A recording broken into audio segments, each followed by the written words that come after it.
Hello mga mami, kung may natitira kayong 2 pirasong kamuti sa bahay, huwag sayangin. Gawin natin itong masarap at malutong na kamuti turon na siguradong magugustuhan ng buong pamilya.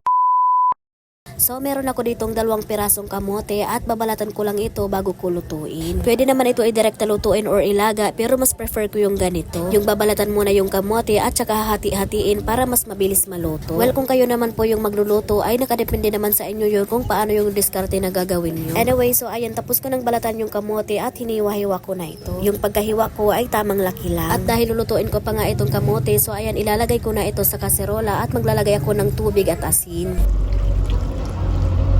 Yung paglalagay ko nga pala ng asin ay optional lamang. So ayan, isinalang ko lamang yan sa kalan at habang hindi pa naluluto ay asikasuhin ko naman yung iba pa ng mga sangkap. At dahil kamuti turon yung lulutuin ko, syempre hindi mawawala yung ating lumpia wrapper. At ayan na nga, pinaghiwa-hiwalay ko na ito ng paisa-isa.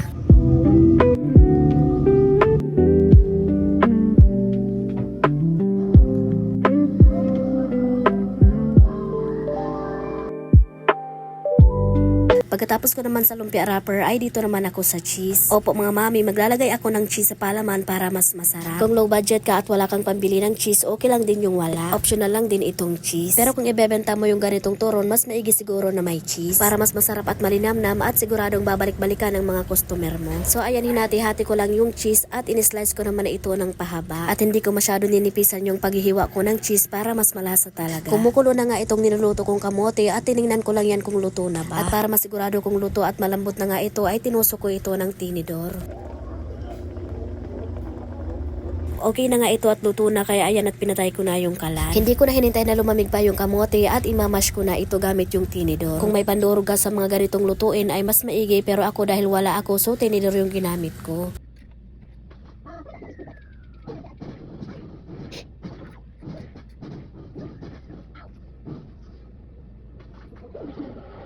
At para mas mabilis ako sa pagdudurog nitong kamote ay ayan, minajik ko na lang. At ito na yung kinalabasan. At ito na nga mga mami, yung lahat ng mga sangkap na gagamitin ko. So meron tayo dyan asukal, powder na gatas, tinunaw na margarine, cheese, yung lumpia wrapper natin at yung kamote. At dahil nakahanda na nga lahat ng mga sangkap na gagamitin ko, ngayon naman ay paghahalu-haluin ko naman na ito sa isang bowl. Inuna ko na nga ilagay yung dinurog na kamote at isinunod ko naman dito yung asukal, tinunaw na margarine at gatas. Wala nga pala akong exact ratio ng mga ginamit ko na sangkap. Sa paglalagay nga po pala ng gatas ay pwede kayong gumamit ng liquid na gatas. Kung ayaw nyo ng powdered milk ay pwede kayong gumamit ng condensed milk. Pero kung condensed milk yung ilalagay nyo ay wag na kayong maglagay ng asukal kasi matamis naman na yung condensed milk. Tapos ko na nga imekos-mekos yung mixture natin at ngayon naman ay punta naman tayo dito sa pagbabalot na. Pagpasensyahan nyo na mga mami yung boses ko kasi may sipon ako ngayon. So ayan, kumuha lang ako ng kalahating kutsara ng mixture natin ng kamote at inilagay ko naman ito sa lumpia wrapper. I-flatten ko lang yan ng manipis at saka naman ako maglalagay ng cheese. Itong recipe ng kamote turon mga mami ay pwede nyong gawing pamerienda o pang negosyo. Kaunting puhunan lang pero siguradong sulit at masarap. Anyway, so ayan, itutuloy ko lang yung pagbabalot ko ng kamote turon.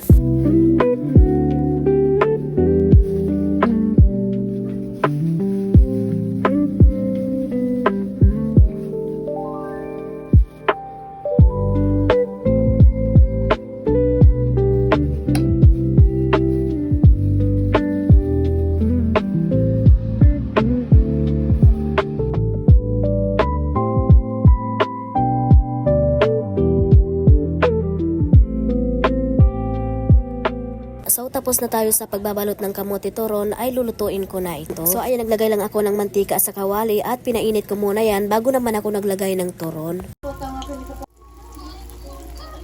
At pagkatapos ng ilang minuto na pagluluto mga mami, ayan na at naging golden brown na, kaya hahanguin ko na. Pero mga mami, hindi pa yan nagtatapos dahil iko-coat ko naman ito ng tinunaw na asukal. Dito sa kawali na pinagprituhan ko ng turon ay hindi ko tinanggal yung mantika at naglagay naman ako dito ng asukal. Hahalu-haluin ko lang yung asukal hanggang sa matunaw at maging kulay brown na yung kulay. Yung pagtutunaw nitong asukal ay dapat katamtaman lang yung apoy para hindi masunog at hindi mangamoy yung asukal. At kapag ganitong tunaw na yung asukal ay saka naman ilalagay yung mga turon. Syempre, halo-haloin lang ng dahan-dahan para makoat lahat ng asukal yung mga turon. Medyo magdidikit-dikit yung mga turon dahil sa asukal, pero okay lang po yan. So, ito na nga mga mami, yung ating finished product ng kamote turon. Kung nagustuhan nyo po yung recipe ko na ito, ay huwag kalimutan mag-like, mag-follow, at mag-subscribe sa Arjun's Vlog para sa mas marami pang mura at masasarap na recipes. Till next recipe po mga mami, bye-bye and God bless!